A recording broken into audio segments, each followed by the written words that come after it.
De enige landelijke jeugdfieldrit in het Frieske Wadden waard houden in de Westereen.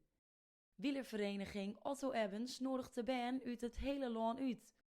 Jongeren ont 14 jaar rieden verskate onverhurde parcoursen aan om een prijs te veroveren. En dit wie een stuk zwierder als gewoon wij. Er zit een prot gas in, zeg maar. En als het gas wierde, dan wordt het heel lastig om daar terug te fietsen. Dus dat maakt het extra zwier. Er zitten nog 2 zoonbakken in die we juist nog extra mul maken haast, zodat het ook nog heel zwier is. Dus ja, het is hier echt wel een pittige dag. Het veldrieden is in het Wadden van Nederland een stuk minder populair. Toch groeit het de hele tijd meer. En is het bestuur tevreden met de opkomst. We hopen wel dat je wat animo te krijgen. En we hebben van een stuk of 80, 84 deelnemers op papier, wat best goed is.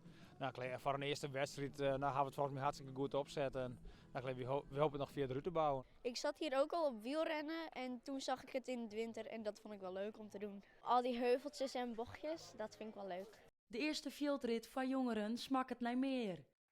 Otto Ebbens hoopt het in de toekomst meer wedstrijden te regelen. Of zelfs een Nederlands kampioenschap.